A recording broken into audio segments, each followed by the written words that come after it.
I celebrate my failure and আমি আরো 1000 বার failure করতে আমি ভয় পাই না। আমি আরো 200 বার ফেল করবো, আমি আর 200 বার ট্রাই করবো। ক্যারিয়ার শুরু করছি আমি এমপি পদপ্রার্থী থেকে, তাহলে আমি কোথায় যেয়ে শেষ করবে তোমরা বোঝা উচিত। তোমরা যে এই যে আমাদের একটা ছাগলের 3 নাম্বার মতো বাঙালির কিছু লোকজন আছে যারা কিছু বুঝে না টুঝে না, তারপর ওই নামবে, যা দেখবে সোশ্যাল মিডিয়াতে ওইটাই লাফায়াটা ওইটা নিয়ে কথা বলবে। এটা হচ্ছে এটা দোষ হচ্ছে আমাদের ছোটবেলার প্যারেন্টিং এ, বুঝছো? সেটা হচ্ছে আমাদের বাঙালি প্যারেন্টসরা সাধারণত ছোটবেলায় শিখায় না how to accept your failure and how to celebrate your failure. এটা তো অনেক পরের বিষয়। অ্যাকসেপ্টেন্স ওরা এটাকে অ্যাকসেপ্টই করতে পারে না। হ্যাঁ, এই জন্য বাঙালি ম্যাক্সিমাম বাঙালিরা জীবনে কিছু করতে পারে না, জাস্ট ট্রাই করতে ভয় পায় বলে।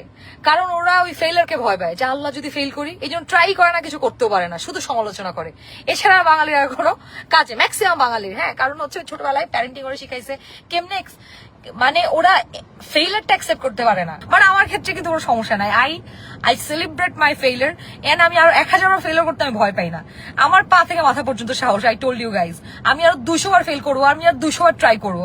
সো তোমরা যারা মনে করতেছো এটা নিয়ে ট্রল কইরা আমাদের চুপ করে বসে রাখতে পারবা, ভাই, you take panga with wrong people again and again. আমি 1000 বার ট্রাই করবো and this is my starting, just starting.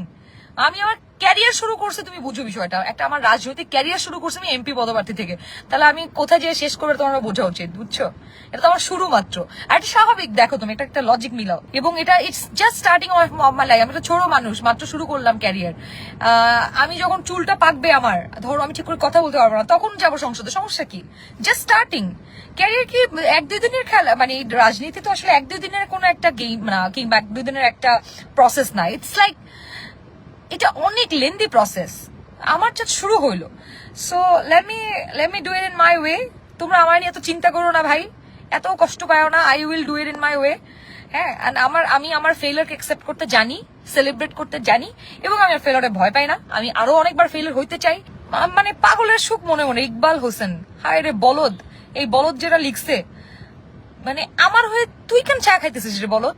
মানে আমি তো কিছু হয় নাই, আমি তো ওকে। আমি দেখতেছি ফেসবুকে সবাই হতাশ হয়েছে, নিজের failure.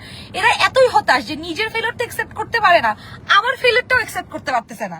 I know my strength, I know my things. So আমি একটা প্ল্যাটফর্ম হলে হয়তো ভালো হইতো, বাট নো ম্যাটার হোয়াট, আমি কিছু আমার কাজ থামাবো না। সো হয়তো অফিসিয়ালি হয় নাই, কিন্তু আমি বিএনপির হয়েই কাজ করছি। সো এটা নিয়ে তো প্যারা খাওয়ার কিছু নাই। আমার কোনো এমন না যে আমি রাজনীতি করতে পারতেছি না, রাজনীতি তো শুরু করলাম মাত্র আমি।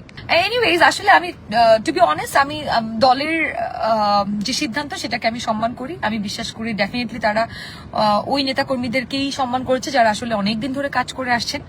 So definitely they probably have their own reasons.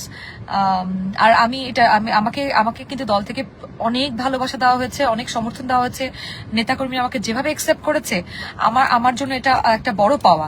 So সবার ভালোবাসা অলরেডি আমি পাচ্ছি। সো এটাই আমার জন্য আসলে উইন উইন সিচুয়েশন। সবাই আমাকে যেভাবে ওয়ার্ম ওয়েলকাম করছে আমার ক্যারিয়ারের শুরুতেই, রাজনৈতিক ক্যারিয়ারের শুরুতেই একটা নতুন মানুষকে এভাবে অ্যাকসেপ্ট করে নেওয়া, এটাই আমার জন্য অনেক